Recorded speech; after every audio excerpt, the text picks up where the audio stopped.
तक्रारदार यांचे वडील आणि चुलत भाऊ यांची 7/12 वारसा हक्काने नोंद घेऊन 7/12 देण्यासाठी तलाठी प्रवीण दिलवाले यांनी पंचायत सक्षम 10,000 रुपये लाचेची मागणी केली होती। माजी पंचायत समिती सदस्य बद्रीनाथ चव्हाण यांच्या मार्फत तलाठी प्रवीण दिलवाले यांनी ही लाच स्वीकारली।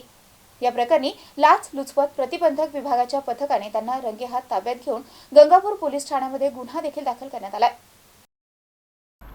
गंगापूर तालुक्यातील काटे पिंपळगाव येथील तक्रारदार यांचे वडील आणि चुलत भाऊ यांची 7/12 वारसा हक्काने नोंद घेऊन 7/12 देण्यासाठी काटे पिंपळगाव सजाचे तलाठी प्रवीण दिलवाले यांनी 10,000 रुपये लाचेची मागणी केली होती, परंतु तक्रारदार यांची लाच देण्याची इच्छा नसल्याने त्यांनी थेट छत्रपती संभाजीनगर येथील प्रतिबंधक विभागाचे कार्यालय गाठून रीतसर तक्रार दिली होती।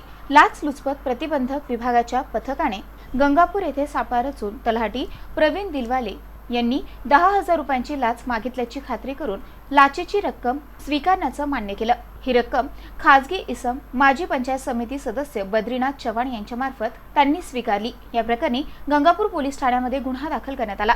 Ibrahim Shaikh, MCN news, Gangapur.